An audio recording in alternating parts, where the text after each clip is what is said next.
70 acres. That's the alleged footprint of the Labyrinth at Hawara.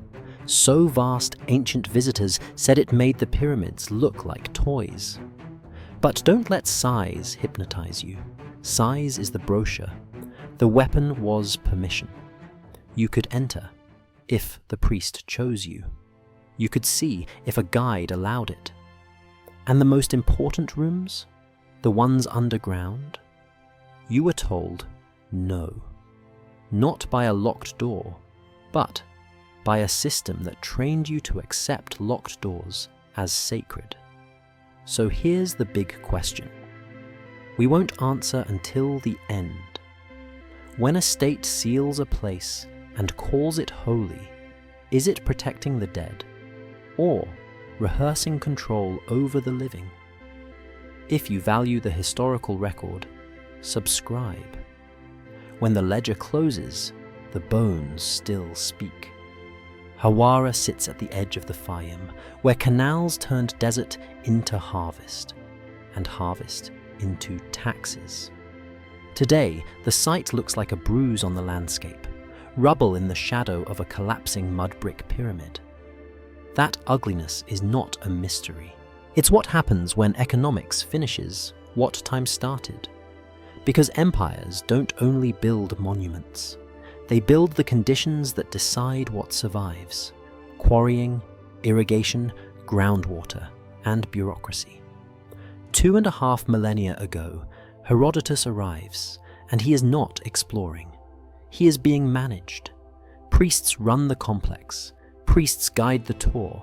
He walks the upper structure and describes corridors that swallow direction, courts that repeat until your confidence collapses, rooms multiplying like paperwork. Then comes the detail that turns a wonder into a regime. The lower chambers exist, but he is not allowed to enter. The priests refuse to show them. Only priests go below. The refusal is the point. The labyrinth doesn't just confuse your feet, it sorts your status. Stop and feel the psychological lesson inside that architecture. If you can't go down, you don't just lack information. You learn your rank. You learn that the state has layers, and you're stuck on the surface. You learn to call exclusion respect. You learn to call ignorance piety. And once you accept the forbidden level is sacred, you stop demanding evidence. Power doesn't have to argue. It only has to close the stairwell. Centuries later, the labyrinth is still famous enough to echo through writers who treat it as the original model, something later labyrinth stories merely imitate. Then it begins to disappear, the way great structures usually do. Not with a cinematic collapse, but with incentives. Stone is valuable. Land is valuable. A dismantled wonder becomes raw material. A sacred complex becomes a quarry.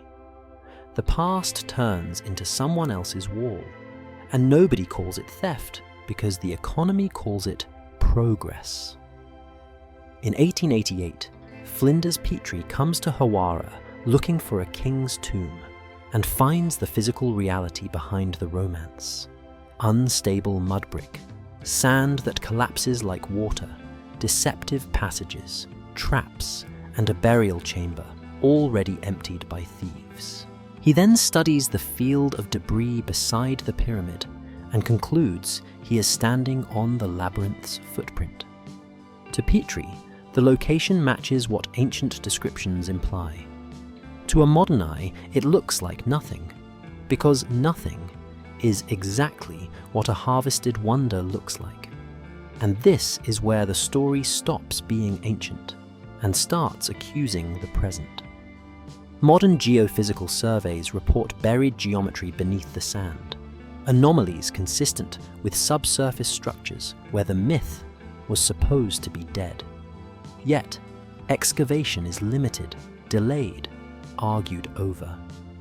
So the ancient pattern repeats. Herodotus stood at the stairs and was told no. We stand above the same ground with better instruments, and we still get told no, just in a different language. Not only priests may enter, but permits, procedure, policy, national interest. So before we chase Atlantis, we're going to chase something more embarrassing and more provable. The labyrinth as a machine for controlling access. Because knowledge isn't only stored in rooms. It's stored in who is allowed to open the door. Herodotus doesn't describe Hawara like a tourist describing a temple. He describes it like a man realizing he has stepped into a machine. One that has a front stage for outsiders and a locked basement for insiders. He's escorted. He's guided. He's shown what he's allowed to see, and the rest is framed as sacred, dangerous, untouchable. That framing matters more than any mystery, because a guide in a labyrinth isn't hospitality, it's leverage.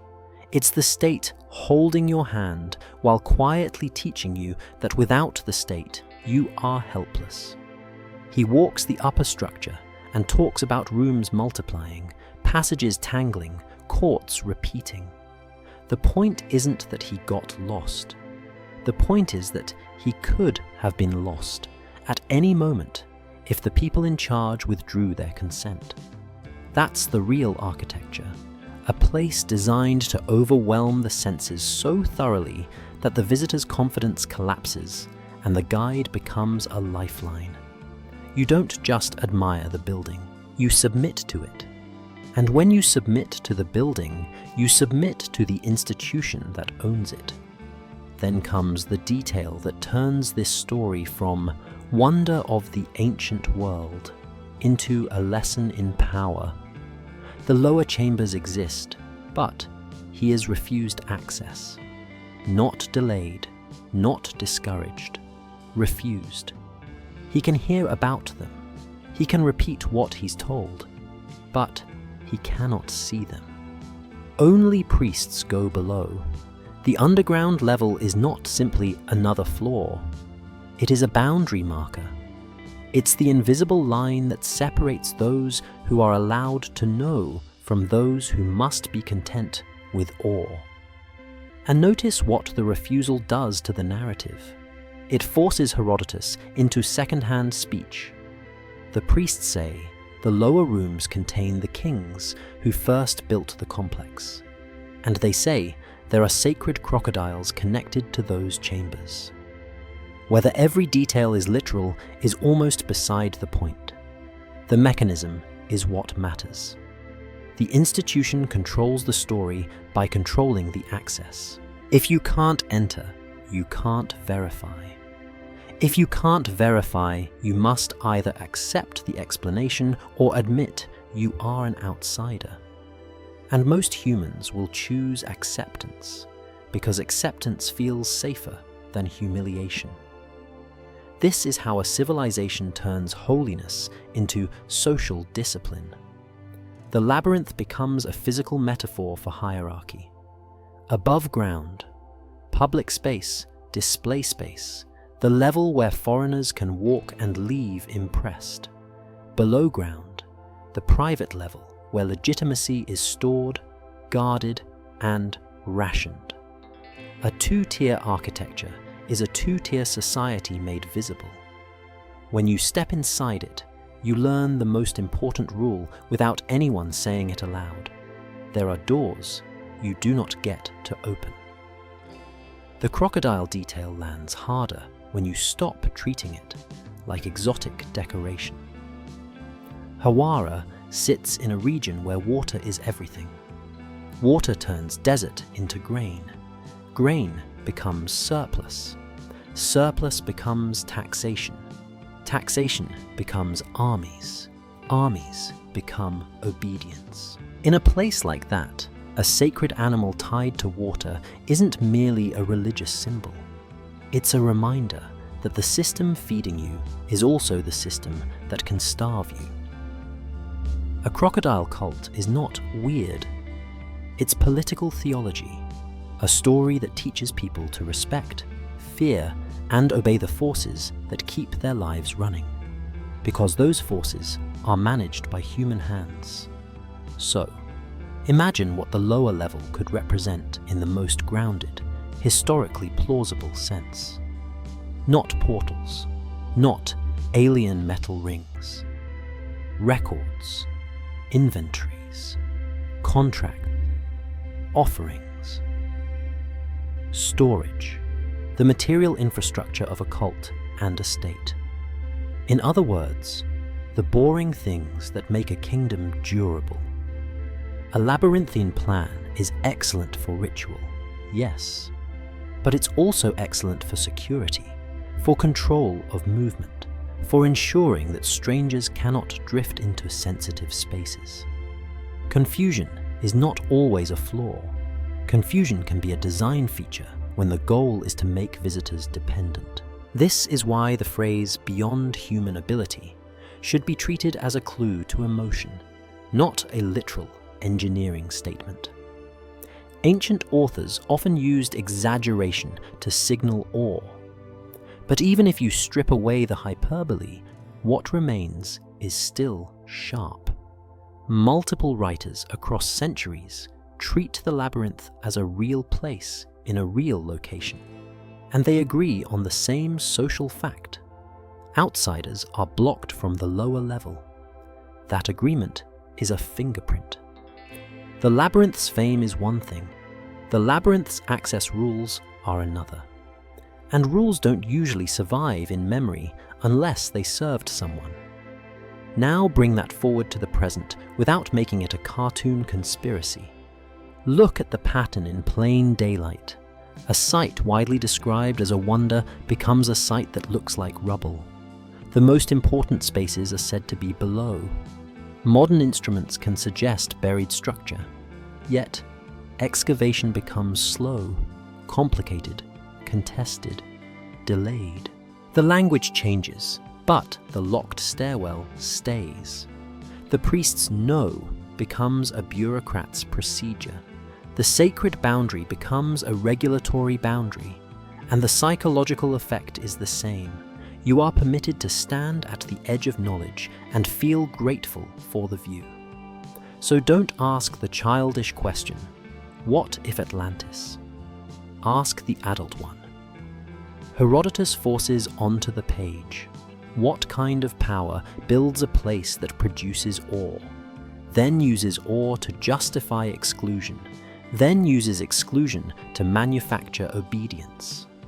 Because once you see that mechanism, the labyrinth stops being a mystery of stone and becomes something more frightening, a blueprint for how institutions teach people to accept not knowing. And here's the open loop that should sting as we move forward. If the deepest rooms were protected for centuries by the sacred, what happens when the sacred gets replaced by permits and politics? When the justification changes, but the door remains closed? If you want the labyrinth to feel real, stop imagining it as a puzzle and start imagining it as a policy. A maze is fun when you trust the exit exists for you. The labyrinth wasn't built for fun. It was built to make you understand, in your spine, that the exit exists only by permission. That's why ancient writers keep circling the same detail. You don't navigate it alone. You need a guide. And that one sentence is more revealing than any room count because it tells you what the building actually produced. Dependence. Dependence is a political resource. When you can't move without help, you don't just follow directions. You follow authority. You become careful with your tone. You become thankful for small allowances. You start bargaining against your own dignity because getting lost is worse than being controlled. A state doesn't need to beat a visitor to teach that lesson. It can teach it with architecture. Put a man in a place where his senses can't map reality, then offer him a hand. He will cling to the hand. And when he clings, he forgets to ask, who built the room, who owns the key, and what the key is really for. That's why later authors don't just say there was a labyrinth.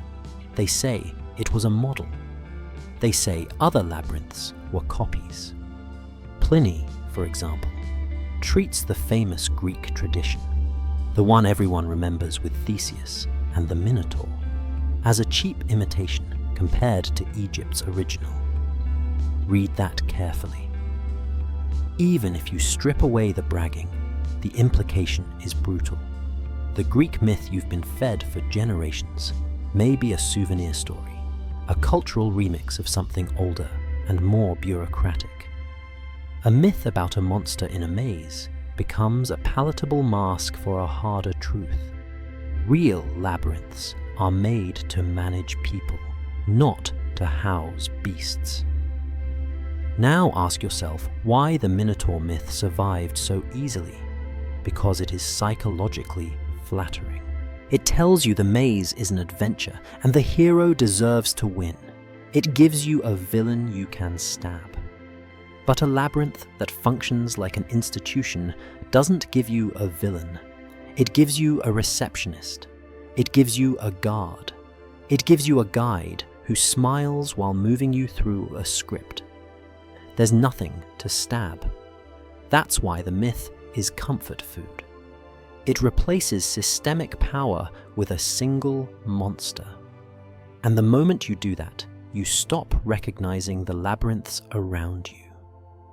This is where the story turns from wonder into economics, because economics is how wonders die.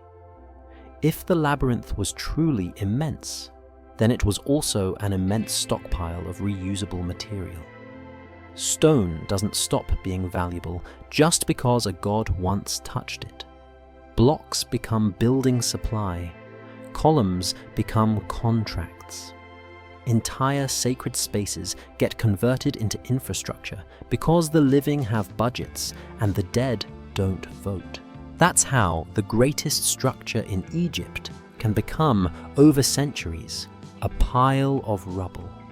Not because it never existed, but because it was dismantled by human incentives so slowly nobody feels responsible. And Hawara is not some isolated spot in empty desert. It's in a region shaped by water management. Irrigation means canals, agriculture, settlement, and continuous human activity. Continuous human activity means constant demand for construction material. It also means shifting groundwater. It means salt.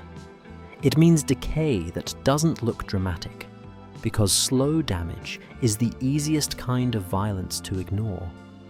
A temple that collapses in an earthquake gets a story. A complex that dissolves over generations gets paperwork.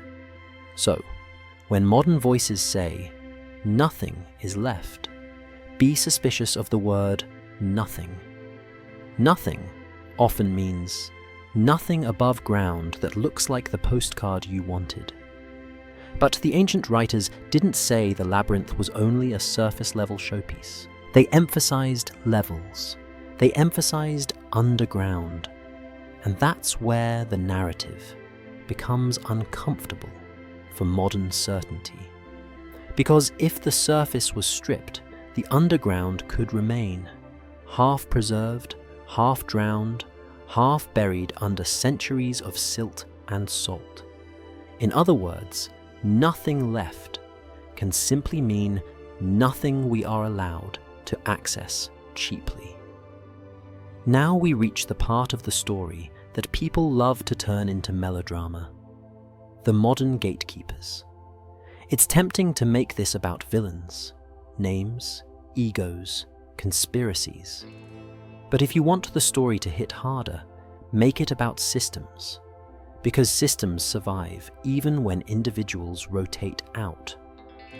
Ancient Hawara had priests who controlled the lower levels. Modern Hawara has institutions that control permits, budgets, and narratives. The mechanism is not identical, but the effect rhymes. The public gets the surface. The insiders decide what qualifies as scientific enough to go deeper. And every delay helps one side more than the other, because decay is not neutral. Decay is an ally of secrecy. Time erases for free. So here's the dramatic turn at the end of Act 1. The labyrinth isn't just a lost building, it's a repeating pattern. An architecture of controlled access that migrated from priesthood to paperwork. And the reason the Atlantis story keeps attaching itself to Hawara isn't because Atlantis is proven. It's because a locked basement invites fantasies. When you deny people a ladder, they will invent wings. Next, we move from the writers to the builder the tradition keeps pointing at, the Middle Kingdom state. And we ask the uglier question behind the awe. If this complex was tied to a pharaoh's regime, what kind of regime needs a wonder that confuses, controls, and categorizes human beings like rooms? If you strip the labyrinth of romance, you're left with a problem only a state can afford to solve. How do you make authority feel permanent in a landscape where everything, water, harvest, population, can change in one season? That question is not abstract at Hawara. The Fayum is a promise and a threat at the same time. It can be turned into grain, and grain can be turned into stability. But only if someone controls the channels, the labor, the storage, the distribution, the accounting. In other words, only if someone controls people. This is why the labyrinth belongs, at least in the historical tradition, to the Middle Kingdom. Not because that era had magic, but because it had administration.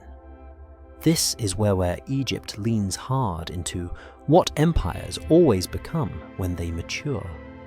A paperwork engine that uses religion as its most persuasive stamp. A pharaoh like Amenemhat III doesn't need to prove he's divine to foreign visitors with a speech. He proves it by making the land behave, by making water obey, by making surplus predictable. And once surplus is predictable, taxes become predictable. Once taxes are predictable, the state becomes a machine you can't escape. Now look at the labyrinth through that lens, and the maze starts to look less like a puzzle and more like a blueprint for governance. A place with courts, 12 in some accounts, reads like a map of jurisdiction. Not necessarily a parliament in the modern sense, but a ritualized reflection of how the state imagines itself. Provinces, domains, offices, ranks, compartments. The building isn't just a building. It's a physical ideology. Egypt as a set of controlled rooms. To move through it, you must accept guidance. To be guided, you must accept hierarchy. This is the 30% that most retellings refuse to confront. Wonders are rarely built for beauty. They are built for legitimacy. Legitimacy is not an emotion. It's a supply chain. A mortuary complex tied to a king is not just about honoring the dead. It's about keeping the living inside a story that makes the state feel inevitable. You are brought to a sacred center. You are shown the visible layer. You are denied the invisible layer. You leave impressed, disoriented, and compliant. That is governance without an army in the frame. And in the Fayum, the religious layer isn't decorative either. Water is the region's bloodstream, which is why crocodiles become more than animals. They become theology with teeth. A crocodile cult is a way of saying, the force that can kill you is also the force that feeds you, and we, this institution, are the interpreters of that force. That matters because empires don't survive on violence alone. They survive on moral framing. They need the population to experience dependence as destiny and destiny as virtue. So picture the complex as a machine with three outputs. First, ritual, the public performance of cosmic order. Second, administration, the private reality of storage, lists, distribution, and labor control. Third, intimidation, the subtle lesson that knowledge is layered and you are not entitled to the deeper levels. The labyrinth becomes the perfect architecture for that triad. It can host ceremonies, processions, offerings. It can house archives, treasuries, inventories. It can also swallow outsiders, overwhelm them, and then release them with a guide's hand so they associate survival with obedience. If you want something horrifying here, don't chase monsters. Chase labor. Imagine the human cost of building a 70-acre complex in stone. Quarrying, hauling, feeding workers, organizing shifts, managing injuries, policing escape. The wonder implies a population of bodies turned into a resource, bodies that do not get to refuse. And once a state learns it can mobilize labor at that scale, it doesn't stop at one project. It applies the same logic everywhere. Irrigation works, granaries, temple endowments, priestly estates, bureaucratic offices. The labyrinth isn't an anomaly. It's a symptom of a state that has learned how to metabolize humans into infrastructure. Now connect that back to the rule you met in part 2. The lower chambers are forbidden. In a Middle Kingdom context, that makes brutal sense. The deepest level is not for tourists. It is for the things that keep the machine running. The king's cult economy, sealed storage, records that track obligations, the sacred objects that authorize the regime. If you let outsiders walk through the basement, you don't just risk theft, you risk demystification. And demystification is lethal to power because it turns divine order back into human decisions. Once people see the levers, they stop worshipping the system. This is where the labyrinth becomes less a lost building and more a philosophy of control. It tells you that Egypt's greatness wasn't just pyramids. It was the ability to merge religion with logistics so smoothly that the population experiences administration as sacred reality. The building doesn't only house rooms, it houses a lesson. You do not own your own access to truth. And then, inevitably, the machine meets time. Dynasties shift. Priests inherit stewardship. Foreigners arrive. Economic incentives change.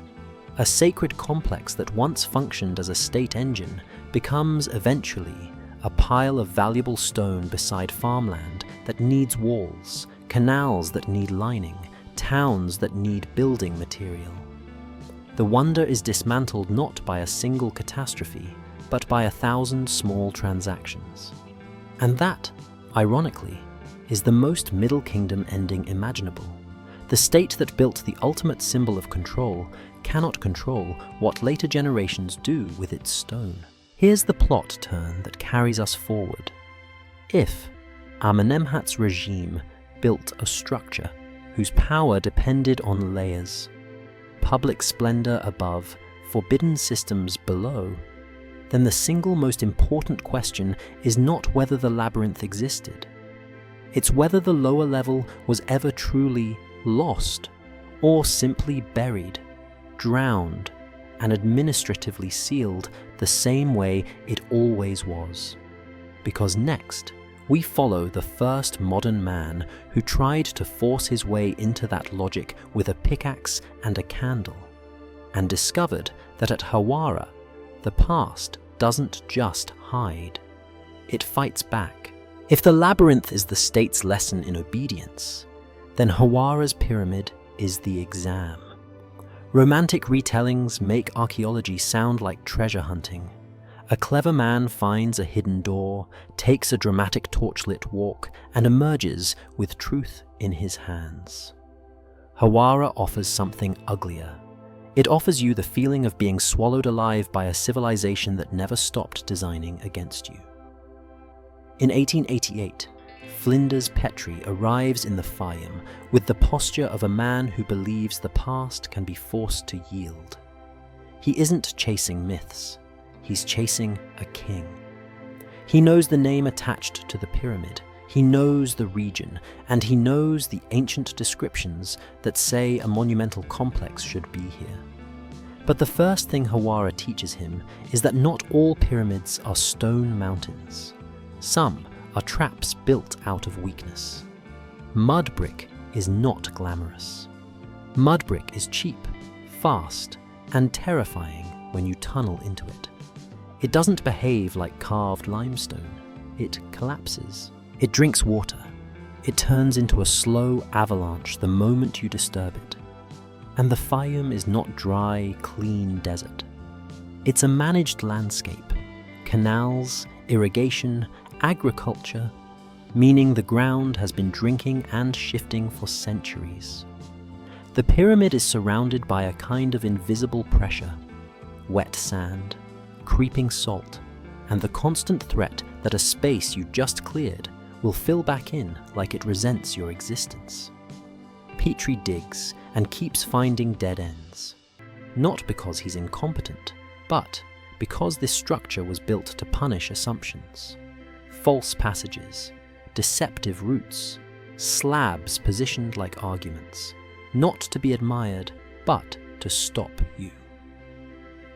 The deeper he goes, the more the work becomes less like exploration and more like combat against physics. Tunnels collapse, sand pours in like water, walls shed themselves. The past does not sit politely in place, waiting to be catalogued. At some point, the story stops being about ancient engineering and becomes about the psychology of confinement. Imagine the posture of a man crawling in a narrow cut, shoulders scraping, lungs counting the space between breaths, and then, suddenly, his body jams. Not a metaphorical fear, a mechanical one. Rock and sand press in. His chest can't expand. His voice can't carry. His candle goes out. There are moments where the human mind cannot negotiate with reality. You either panic and die, or you become very quiet and very methodical and hope your crew is competent enough to notice that the tunnel has stopped moving. This is the part that matters for our big question. Because you're watching two regimes of control overlap in one place. The ancient regime used sacred restriction. Only priests below. The modern regime is not sacred. It's material. It's gravity, collapse, water, decay. But they produce the same outcome, a door you cannot simply take. The world decides what level you're allowed to enter. Petrie survives because somebody behind him realizes the silence is wrong. A flash of light returns orientation to a man trapped in darkness, and orientation is everything. The body can endure terror if the mind can still map where. So he twists, claws, inches, and frees himself. And then, like all people who have convinced themselves their work is bigger than their safety, he goes back in. Eventually, he finds the true entrance, steps descending under the pyramid. It's the kind of discovery that should feel triumphant. Instead, it feels like stepping into sewage. The stairs vanish under foul water because the water table has risen. Because the land has been irrigated. Because centuries of human use have turned the ground into a sponge. Petrie wades in anyway, into darkness and rot, into the reality that the past is not sealed away in clean museum air. It's submerged. It's polluted. It's alive with things that feed on neglect. Inside, the architecture continues to argue with him. Sliding blocks, trap-like features, diversions. It's not the Hollywood fantasy of swinging blades, but it's worse, because it's plausible. A system designed to confuse intruders long enough for them to make one fatal mistake. Petrie disarms what he can, navigates what he must, and reaches the heart. The central chamber, carved from hard stone, roof slabs heavy enough to make modern visitors wince at the logistics. It is an achievement, and it is empty. That emptiness is not a footnote, it's the theme. Tomb robbers got there first, meaning the structure's violence didn't protect its treasure forever. It only delayed the inevitable. This is what happens when you treat control as a substitute for legitimacy. Eventually, someone finds the weakness, because hunger is patient, and greed is persistent, and time is on their side. So Petrie comes back out, waterlogged and disappointed, and looks at the rubble field beside the pyramid, an expanse of broken stone and foundations where ancient writers placed the labyrinth. And here, the story pivots in the most important way. The ground doesn't look like a wonder anymore. It looks like aftermath. It looks like quarrying. It looks like a civilization dismantled by later civilizations, one block at a time. Petrie identifies the footprint, the spread, the scale. But he cannot resurrect the above-ground spectacle the texts promised. He sees the carcass of a system that once dominated human movement and human belief. And now the question sharpens. If the labyrinth's power was always in its layers, public above, forbidden below, then what exactly did Petrie stand on? A foundation?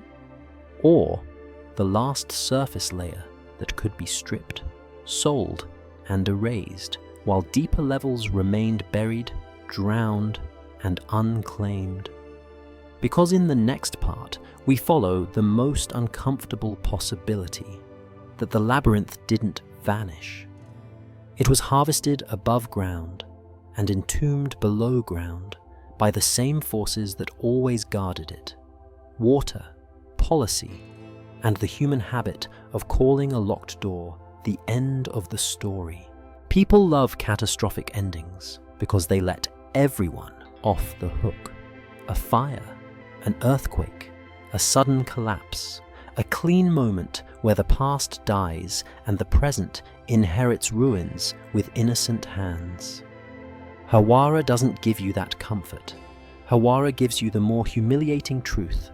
Wonders usually die by being useful. A structure the size ancient writers describe is not just a marvel. It's a reservoir of resources. Stone is labor compressed into matter. Quarrying is expensive. Transport is expensive. Cutting blocks is expensive. So if you live near a dead monument, and you need walls, foundations, canal linings, village buildings, roads, why would you pay to carve new stone when the old world has already paid the cost and left it sitting in the sun? This is how the miraculous becomes mundane. A wonder of the world becomes a bargain. That's the first mechanism: economic cannibalism. Empires consume the bodies of the living. Later societies consume the stones of the dead. It's not even framed as sacrilege. It's framed as practicality. And practicality is one of the most effective moral disguises in human history. We had to build. we needed it. It was already broken. Every excuse sounds reasonable until you realize the cumulative result is annihilation without drama, perfect for anyone who benefits from the disappearance. The second mechanism is water, and in the Fayum water is never neutral. The region is not a static desert backdrop, it's a managed hydrological system. Canals, basins, irrigation channels, farming cycles, century after century. This is the quiet violence that makes archaeology here different from archaeology on dry limestone plateaus. Water raises the groundwater table. Water carries salts. Salt crystallizes in pores. Stone flakes. Mortar fails. Mud brick melts. Underground spaces that might have survived as sealed chambers become flooded lungs. And once floodwater fills a void, the void becomes inaccessible. And once it becomes inaccessible, it becomes easy to treat as non-existent. So when you hear "nothing is left," translate it properly. Nothing is left rarely means nothing existed. It means nothing remains above ground that still looks like the postcard in your head. It means the spectacular layer is gone. The layer most useful as building material, most visible to travelers, most vulnerable to theft. It means what remains is the inconvenient layer.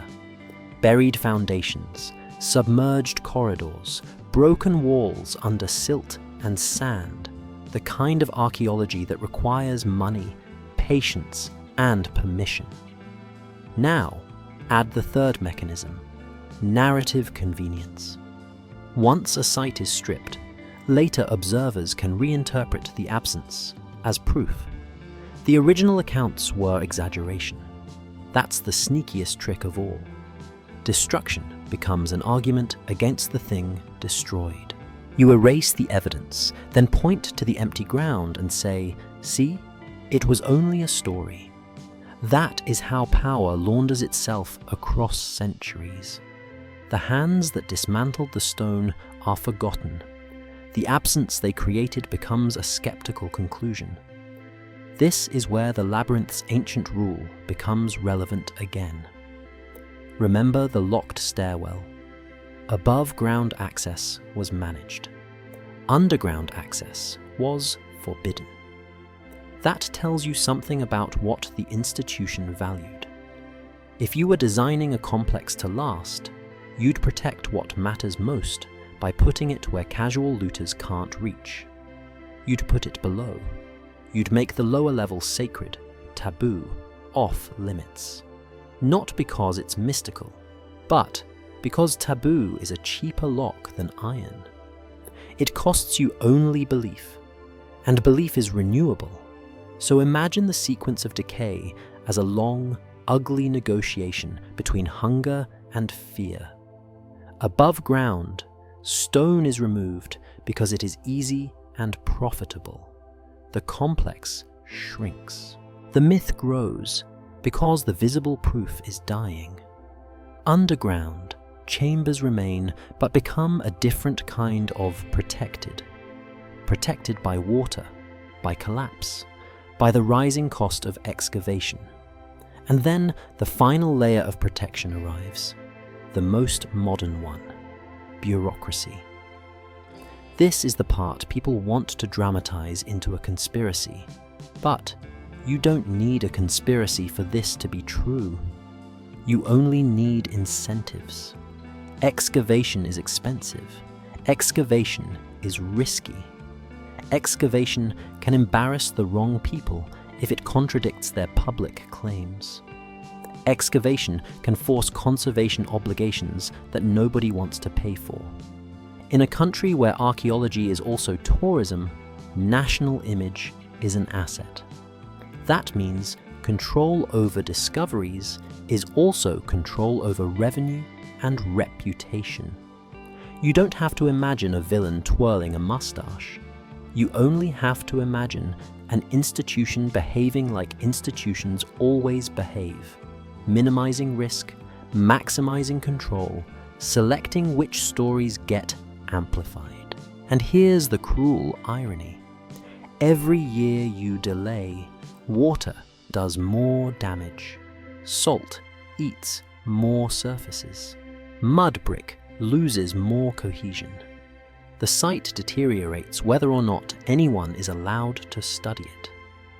That means time becomes a silent collaborator in gatekeeping. We can't dig yet becomes there's less left to dig. The locked door doesn't just keep you out, it keeps the past in a state of slow suffocation until, eventually, the past can be declared lost without anyone having to admit they chose to lose it. So the labyrinth becomes a case study in how history can be erased without fire. You don't need an invading army, you need farmers needing stone, administrators needing calm, officials needing control. The dead can't complain. And the living can always be told the same comforting lie, that nothing important was there anyway. This is the plot turn that pushes us into the next phase. If wonders can be dismantled above ground and drowned below ground, then absence proves nothing. The only honest question becomes brutally specific. What remains under the sand, under the salt, under the waterline? And why is the modern world so comfortable leaving that question unanswered? Because in the next part, we move from Petrie's picks and candles to the tools that don't care about myth or reputation. Instruments that can't be bribed, can't be impressed, and can't be told to respect the sacred. Tools that read the ground like a ledger and return a number that either exists or it doesn't. If you want to understand why the labyrinth story refuses to die, stop listening to the loudest claims and start listening to the quietest kind of evidence. Numbers that don't care what you believe. Ancient writers can exaggerate. Modern storytellers can embellish. Governments can posture. But physics is boring, and that's exactly why it matters. Physics does not reward charisma. It rewards what is actually in the ground. Here's the uncomfortable reality. Hawara is one of those sites where the surface lies. The landscape has been farmed, irrigated, quarried, and reshaped for centuries. If you stand there expecting a wonder to rise like a stage set, you will always walk away satisfied with the wrong conclusion. You'll say, "There's nothing here," because you're only trained to recognize history when it stands above ground and poses for you. But modern archaeology learned to do something far more insulting to our instincts. It learned to treat the earth like a document, not metaphorically, literally. The ground holds signatures, patterns of density, conductivity, voids, walls, fractures, that behave differently when you run instruments over them. You can't read it like a poem, you read it like an audit. So, researchers started scanning the labyrinth area with methods that don't require digging first. And what they got back, in plain language, was this. The subsurface does not behave like random rubble. It behaves like geometry. Long, linear anomalies.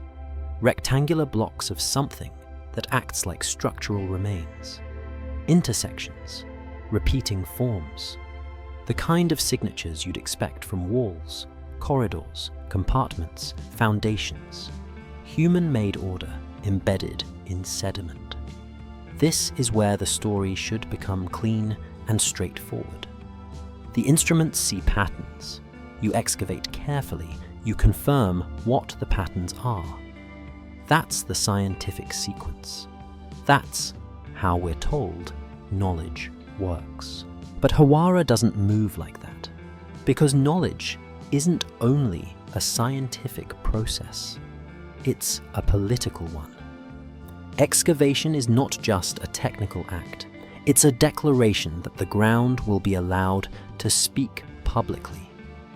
And once the ground speaks, it can say inconvenient things. It can say the old writers weren't lying. It can say the site is bigger than the brochures. It can say preservation has failed. It can say somebody's official story was built on absence, not evidence. So instead, you get the modern version of the priest's rule. You may look, you may scan, you may hint, but you may not know. Not fully, because the shovel is the real key, and the shovel requires permission. And let's be brutally honest about why non-invasive scanning is such a seductive compromise. It produces suspense without consequences. It gives everyone a safe position. The researcher gets a result that sounds like discovery. The gatekeeper gets to claim responsibility without committing to risk. The public gets a mystery they can binge. And the site keeps degrading quietly while everyone argues about what the shadows mean. This is the part people always get wrong. The conflict is not science versus mystery. The conflict is evidence versus access. Instruments can suggest, but they cannot testify in court. Not without excavation. A geophysical anomaly is not a room until you touch the room. It's not a corridor until you can walk it. It's not a wall until you can measure its thickness, material, and construction. And the moment you admit that, the entire story shifts from fantasy to accountability. Because now the question is no longer, is there a labyrinth? It's, if we have signs of structure, why are we still satisfied with uncertainty? You can feel the old architecture of obedience reasserting itself. The public is offered an upper floor, surveys, press snippets, vague maps, careful language. The lower floor, physical confirmation, remains restricted. And just like in Herodotus's time, restriction doesn't only protect something underground. It protects the hierarchy above ground. It maintains the truth that matters most to power. Access is a privilege, not a right. And there's another reason Hawara is so convenient for gatekeeping. Water. The ground is not stable, clean, dry rock. It's a living hydrological system. Excavation becomes expensive, dangerous, and politically risky because any dig invites the immediate question. If you open buried chambers and they flood, who pays to conserve them? If you expose walls and they salt crumble, who owns the failure? Not digging becomes an easy moral posture because it can disguise itself as protection. The same way the priest's refusal disguised itself as sacred duty. So the labyrinth becomes trapped in a modern loop. Scanning produces tantalizing geometry. Geometry justifies calls for excavation. Excavation is delayed. Delay increases damage. Increased damage becomes a reason to delay further. A perfect circle of denial. A self-feeding bureaucracy where every year makes the next year harder and every postponement becomes proof that postponement was necessary. This is why the most dangerous thing buried at Hawara might not be a relic. It might be a precedent. Because if you accept that a site can be acknowledged as significant and still be left unexcavated, left to drown, left to dissolve, then you've accepted something much larger than Egypt. You've accepted that history is not what happened. History is what institutions decide you're allowed to verify. And now the plot turn. The instruments have done their job. They have implied order beneath the sand. The labyrinth has moved from legend to problem. The only thing missing is the one action that would collapse the mystery into fact. So here's the open loop that should keep you uncomfortable. If the ground is already speaking in geometry, what exactly would have to be found for the gatekeepers to finally open the lower level? And who gets to decide when the past is allowed to become real? If you want a villain in this story, stop searching for a person. The most efficient executioner at Hawara doesn't have an ego, doesn't give interviews, and doesn't need permission. It rises on its own schedule. It enters every crack like a slow confession. Water. Hawara sits in a landscape that has been engineered to stay alive. The Fayum is not a natural desert setting. It's a system. Canals, fields, seasonal cycles, maintained by constant human intervention across centuries. That intervention is a triumph for agriculture and a disaster for buried architecture. Because irrigation doesn't just feed crops, it raises the water table. And when the water table rises, it doesn't politely stop at the boundary of a tomb. This is the part people don't want to hear because it turns mystery into responsibility. The labyrinth isn't just hidden, it is threatened. If there are chambers below, they are not waiting in perfect stillness like a museum exhibit sealed in time. They are in a wet fight with chemistry. Salt-laden groundwater creeps into stone. It crystallizes, expands, flakes surfaces apart. Mud brick loses cohesion. Mortar dissolves. Metal corrodes. Organic materials rot. You don't need looters to destroy a site if you let water do it for you. Water is destruction that comes with plausible deniability. And here's the cruel psychological trick. Water damage is boring. No single day looks apocalyptic. There's no explosion, no headline, no end, just incremental loss. A centimeter of salt bloom today, a crack widening next year, a wall face shedding grains like dandruff. The kind of violence that is easy to ignore because it doesn't scream. Now connect that to power. A slow death is useful to gatekeeping because it lets everyone keep their hands clean. If you excavate and something collapses, you can be blamed. If you excavate and conservation fails, you can be blamed. If you don't excavate and the site degrades quietly, the blame disperses into the air like humidity. It's natural. It's complicated. We need more studies. We can't risk it. In other words, water becomes the perfect partner for institutional hesitation. This is where the ancient and modern stories fuse again. In Herodotus's time, the lower chambers were forbidden. In Petrie's time, the chambers he reached were already invaded by water. The steps he found descended into foul flooding, forcing him to crawl through submerged passages to reach the heart of the pyramid. That moment is not just a creepy anecdote. It's a warning. The underground world at Hawara is not dry. It is compromised. It is actively being rewritten by the environment. And once you accept that, the stakes change completely. This is no longer a story about finding secrets. This is a story about time-sensitive triage. If the labyrinth has any remaining architecture below, it is being eaten, while we argue about what it might contain. That's the most grotesque form of modern arrogance, treating the past like it has infinite patience. It doesn't. It has a chemistry clock. So why not drain it? Why not pump it out? Because even pumping is politics.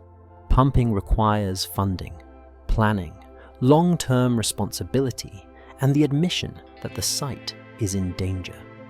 It means someone has to sign their name next to the phrase, "We are failing to preserve this."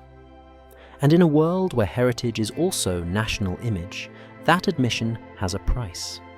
It's easier to keep the conversation at the level of mystery. Mystery is sexy. Preservation is expensive. This is also why the Labyrinth invites extreme narratives. When people feel blocked, they reach for explanations that match the emotional scale of the block. If the door is closed, it must be because something world-shattering is behind it. A library of a lost civilization, a flood-era archive, a machine, Atlantis. But in many cases, the real reason a door stays closed is uglier and smaller. Budgets, reputations, fear of responsibility, fear of what excavation would demand once the cameras leave. Here's the philosophical core. A sealed site is not just a sealed site. It is a test of who owns history. If history belongs to humanity, then preserving it is an obligation, and investigating it is a duty. But if history belongs to the state, as property, as brand, as controlled narrative, then access becomes a privilege granted under terms that protect the owner, not the truth. Water forces that conflict into the open. Because water doesn't care about sovereignty, it will dissolve the evidence whether you approve or not. Which means the real urgency is not, do we believe in Atlantis? The urgency is, do we allow the past to die because saving it would require sharing control? This is where the story becomes confrontational in the only way that matters. You can't claim you're protecting a site while you let it rot. You can't claim you're preserving sacredness while salt is stripping inscriptions into powder.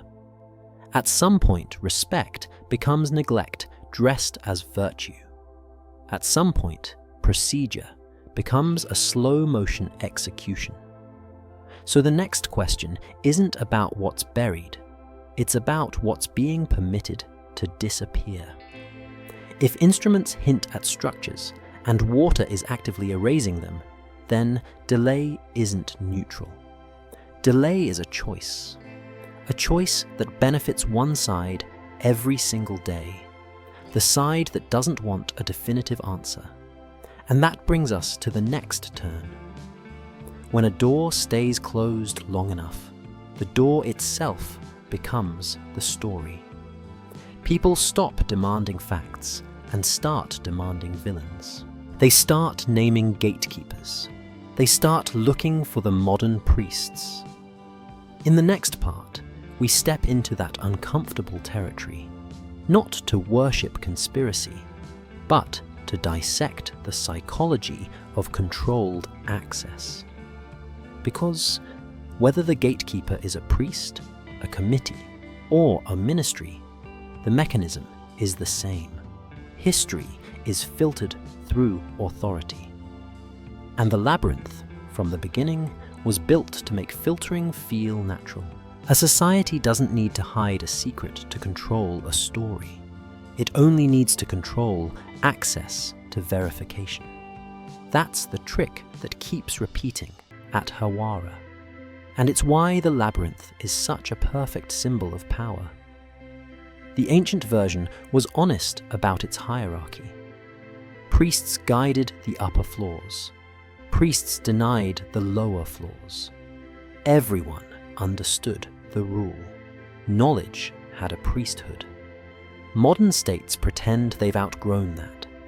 They tell you access is neutral now, based on science, safety, standards, preservation. And sometimes it is. But even when the stated reasons are legitimate, the mechanism still behaves like priesthood. A small group decides what qualifies as acceptable inquiry, who gets to ask, who gets funding, who gets a permit, and who gets branded as irresponsible for wanting to look too closely. This isn't about whether any one official is a villain. Villains are comforting. Villains are simple. Systems are terrifying because they don't require bad people to produce bad outcomes. They only require incentives. And the incentives around archaeology are thick with power. Sites are national property. Sites are tourism revenue. Sites are identity symbols. Sites are international prestige. Which means any discovery is not just a discovery. It's an asset. And assets are managed. So the modern gatekeeper doesn't need to say no like a priest. The gatekeeper can say not yet. More paperwork. More review. More committee. More risk assessment. We must protect the site. And because those words sound responsible, they are harder to challenge without sounding reckless. That's what makes bureaucratic control so effective. It uses the language of care to enforce the reality of monopoly. Now, put yourself in the position of the person who wants to excavate. You can scan and suggest and publish cautious interpretations. But the moment you demand a shovel in the ground, you are demanding more than data. You're demanding authority over the narrative. You are saying, publicly, I should be allowed to decide what this site means. And institutions do not give up narrative authority easily, because narrative authority is political authority. It shapes national pride, international headlines, funding flows, academic reputations, and the internal hierarchy of who gets credit. And credit matters. In archaeology, credit is currency. The name attached to a discovery becomes a career. The team that gets the permit becomes the gate through which all future research must pass. If you control the first excavation, you control the story's origin point. The moment history becomes official. That's why access is fought over like territory. It is territory. Meanwhile, the public watches this as entertainment, a tug of war between mainstream and outsiders, between official and independent. But the deeper issue is darker. When institutions block or delay excavation, they aren't only controlling the past. They are shaping the future of what people are allowed to know. They are deciding which questions are acceptable to ask, and which questions will be framed as irrational just for being inconvenient. This is exactly how priesthood works. Priesthood doesn't always burn heretics. Sometimes it just laughs at them. Sometimes it labels them. Sometimes it starves them of resources until they can't work. The punishment isn't a stake, it's professional exile. It's the modern equivalent of, you are not pure enough to descend. And that's the nightmare logic of Hawara. The door remains closed long enough that the argument shifts from what's there to who gets to speak. The site becomes a battlefield of legitimacy. Every side accuses the other of bad faith. The public picks teams. And the ground, quiet, wet, eroding, continues to die while humans argue about who is allowed to touch it. At this point, the labyrinth becomes a mirror held up to modern society. We like to think we are rational, but we are still ritualistic. We still accept authority not because we've verified it, but because we've been trained to believe verification is a privilege. We still accept that some doors are for us and some doors are not. We still confuse respect with submission. We still call it responsibility when the truth is control. Here's the most confrontational version of the question. If the labyrinth is a site of immense historical value, Why does the world tolerate indefinite uncertainty? If a modern city had a collapsing bridge, you wouldn't accept, "We need more studies for 30 years," while people fell into the river. You would demand action. But with the past, we accept delay as normal, because the past can't protest. The past can't sue. The past can't vote. The past is the perfect victim. And there's one more reason the system loves delay. Delay manufactures myth. When people are blocked from facts, they fill the vacuum with stories. They reach for Atlantis. They reach for aliens. They reach for secret machines, hidden libraries, forbidden technology. Anything that feels as dramatic as the locked door feels insulting.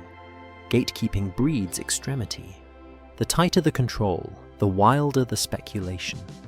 That's not a flaw of the internet. It's a predictable human reaction to being told, "You don't get to know." So, understand the paradox. If you truly want to protect archaeology from nonsense, you don't do it by sealing sites forever. You do it by producing transparent evidence, openly, carefully, methodically. Secrecy is fertilizer for fantasy. Silence doesn't kill conspiracy, it feeds it. This is the plot turn that carries us into the final act of the system. Once a site becomes a locked door, the story becomes less about stones and more about power. The labyrinth stops being a question of architecture and becomes a question of sovereignty. Who owns the past? Who controls its interpretation? And who profits from keeping verification out of reach? Next, we widen the lens to the most famous example of public monument private underworld, Giza. Not because Giza proves Hawara, but because Giza teaches you the modern rule of wonder sites. You can take photos of the surface, but the moment you ask what's under it, the conversation stops being about history and starts being about authority. If Hawara is the locked door in the countryside, Giza is the billboard that tells you the rule of the empire in capital letters. You may admire the surface, but you do not own the underneath. 3 pyramids visible for miles. A monument so famous it feels like it belongs to humanity. Yet, the moment you ask about shafts, voids, sealed passages, or what lies under the bedrock, you discover something that should make you uncomfortable. Fame does not equal access. Sometimes fame is the mask that makes restricted access look normal. Giza is useful here, not because it proves any specific claim about Hawara, but because it reveals the operating system behind wonder sites. A site that functions as national identity will always be managed like national identity. Every camera angle is allowed. Every postcard story is encouraged. The surface becomes a stage where the public is invited to feel connected to greatness. But the underworld, the parts that could change timelines, embarrass institutions, or demand expensive conservation, becomes a controlled zone. And that control is always justified with words that sound noble: preservation, safety, science, order. The pattern is older than the pyramids. You can see it in museums, in archives, in courts, in churches. Institutions love public reverence because it generates legitimacy without requiring transparency. They love crowds that worship a facade. They fear individuals who ask for the keys. That's why technology matters. Not because technology is magical, but because technology changes the cost of doubt. A generation ago, if you wanted to know what was inside stone, you had to break stone. Today, you can map voids, scan shafts, and read density differences without a pickaxe. That sounds like liberation. In practice, it creates a new form of control. The institution can allow the scans while still restricting the conclusions. You're permitted to watch the shadows on the wall, but you're not permitted to walk into the cave. And the moment you realize this, you start seeing how the modern priesthood operates. It doesn't say, only the sacred may enter. It says, only qualified teams may enter. Qualification is not inherently corrupt. Some work truly is dangerous and complex, but qualification becomes a political instrument when it's enforced selectively, when it's used to protect narratives rather than protect sites. Once the public believes access is an elite privilege, the elite no longer need to argue about what's true. They only need to argue about who is allowed to test it. Giza also teaches you something darker. The public's hunger for certainty can be exploited from both sides. On one side, official voices can dismiss anything inconvenient as nonsense or conspiracy, not by refuting it thoroughly, but by refusing to engage.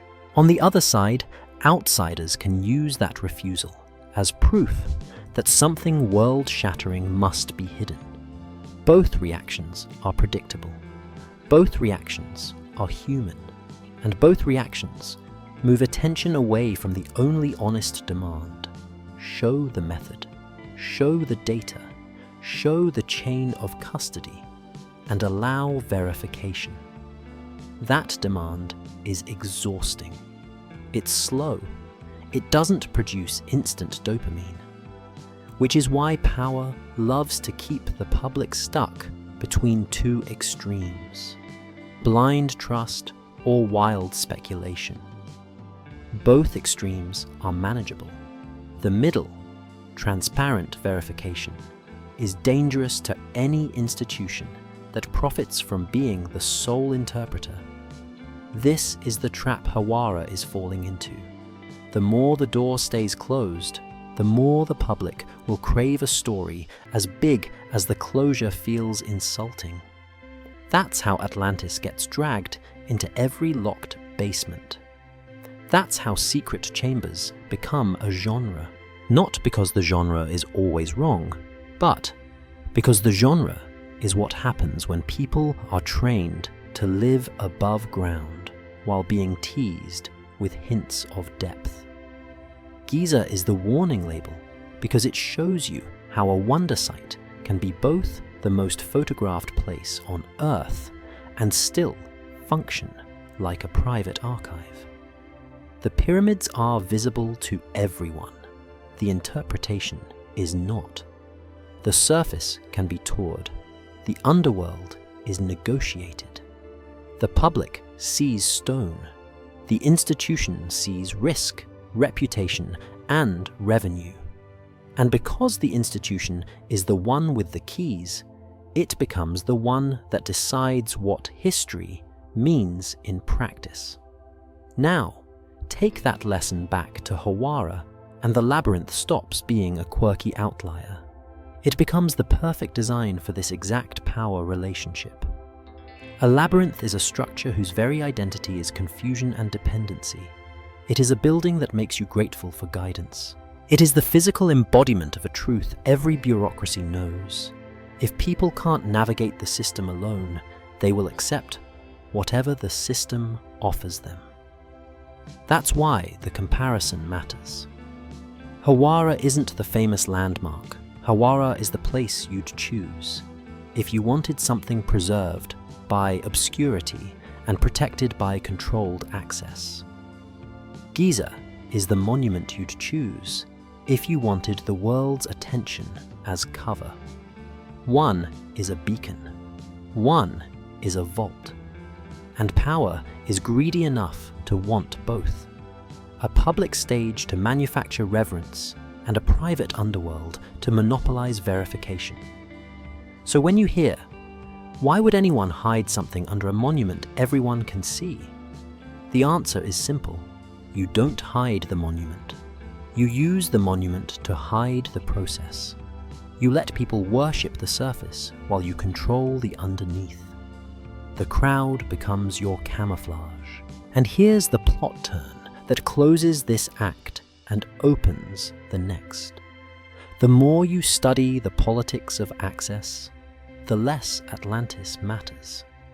Atlantis is the story people tell when they can't get to evidence. But the real story, the provable story, is how institutions turn uncertainty into sovereignty.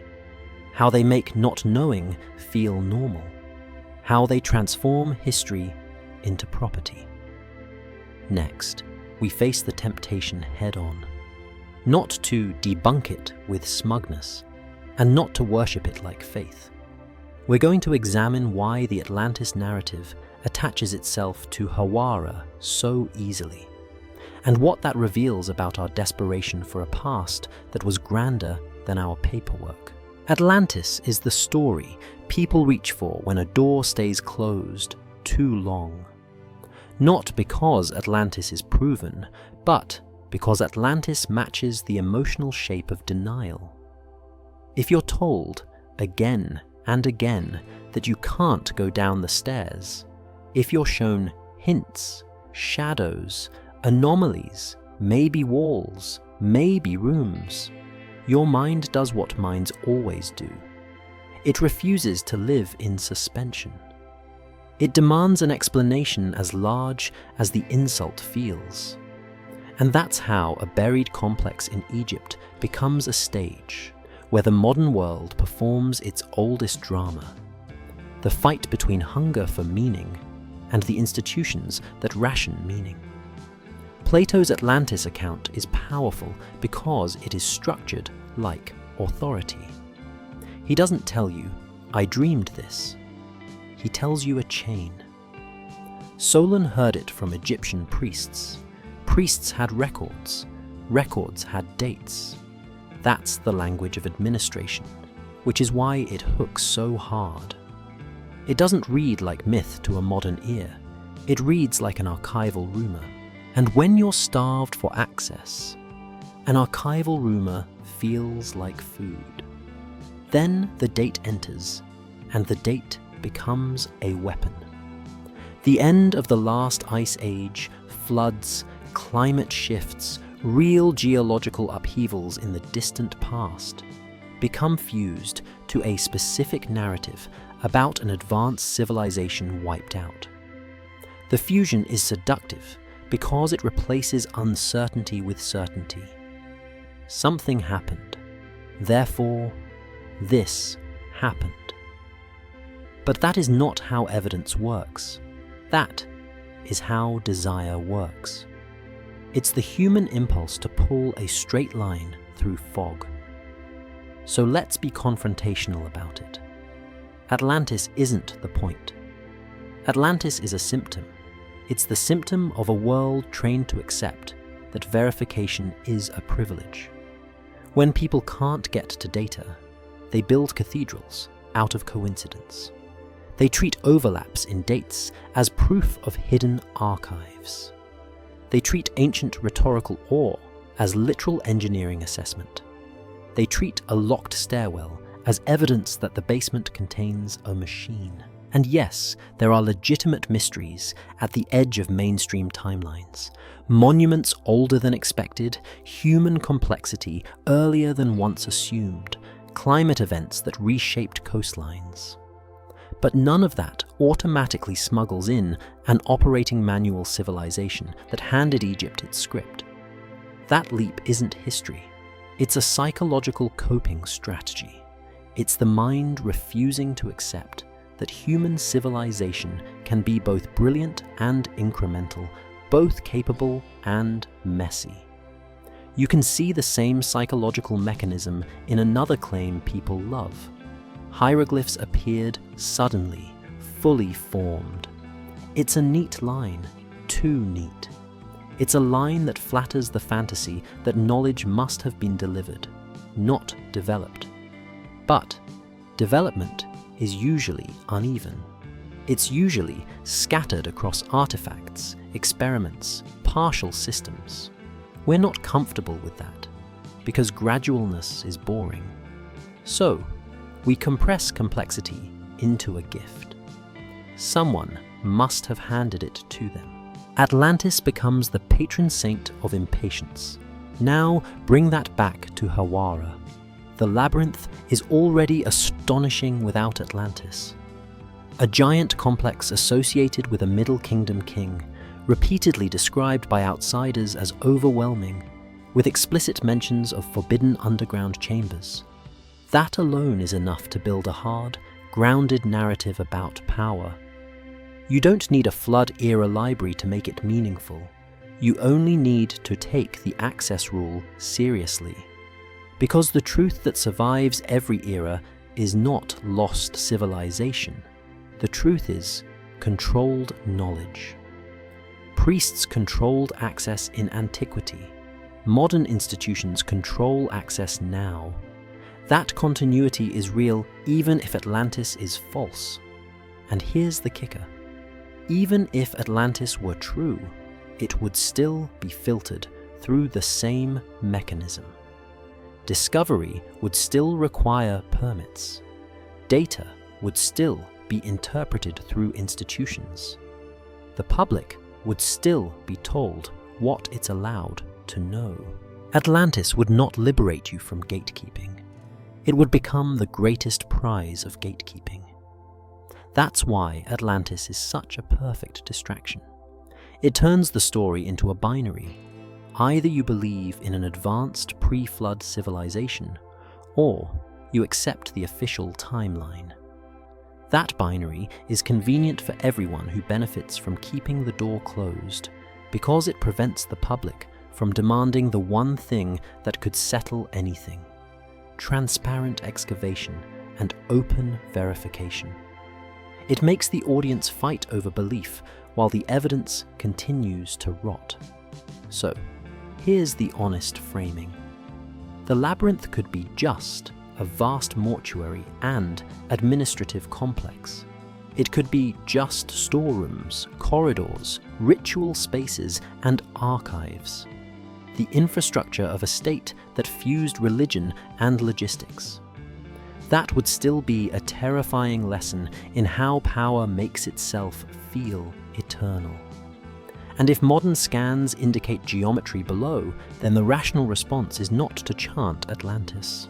The rational response is to demand methodical investigation, because the ground does not care about your ideology. And now we reach the edge of the big question. We've seen the pattern. Wonder used as authority. Authority enforced through controlled access. Controlled access defended with sacred language, and then defended again with bureaucratic language. We've seen how silence breeds fantasy, and how fantasy distracts from accountability. So, in the final part, we answer the question that has been hiding in plain sight since Herodotus stood at the stairs. When a state seals a place and calls it sacred, what is the real target? The dead below, or the living above? Here's the answer to the big question. And it's uglier than Atlantis because it's actually repeatable. When a state seals a place and calls it sacred, the primary target is rarely the dead. The target is the living. Your behavior, your curiosity, your willingness to accept that some truths are not for you. The Labyrinth of Hawara works as a story precisely because it has always worked as a system. In antiquity, the system was explicit. Priests guided strangers through what the institution chose to reveal. The lower chambers were not lost to the world. They were withheld from the world. The act of refusal was part of the monument's function. The building didn't merely impress, it trained. It trained outsiders to experience exclusion as reverence. It trained insiders to experience control as duty. And it trained everyone to accept a hierarchy of knowledge carved into space. That is political psychology in its cleanest form. You don't need to brutalize people openly if you can convince them the boundaries are moral, sacred, forbidden, not for you. Those phrases are efficient because they recruit the victim into the policing. Once people internalize the idea that the basement is holy, they'll shame anyone who tries to open it. They'll call curiosity disrespect. They'll call questioning immoral. Power loves nothing more than a population that enforces the lock for free. Then time does what time always does. The surface is dismantled because stone becomes economics. The above-ground spectacle becomes rubble because rubble is profitable. Water rises, salt creeps, and the underworld becomes harder to reach. And here comes the modern twist. The sacred lock is replaced by the bureaucratic lock. Not because modern administrators are priests, but because the logic is identical. Only priests may enter becomes only permitted teams may enter. The gods will punish you, become the site is too fragile, or the procedure is incomplete. Sometimes those reasons are valid. But validity doesn't erase the power dynamic. The power dynamic is still. Access is a privilege dispensed by an authority. So what is the labyrinth's deepest legacy? Not a ring, not a portal, not an Atlantean archive. Its deepest legacy is the proof that control can be architectural, institutional, and psychological at the same time.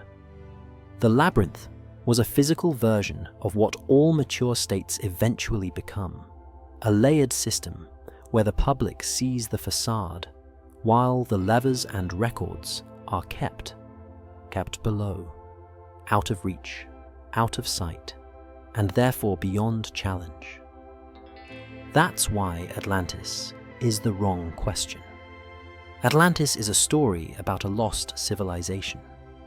Hawara is a story about a living mechanism, a mechanism that decides what counts as knowledge by deciding who is allowed to verify it.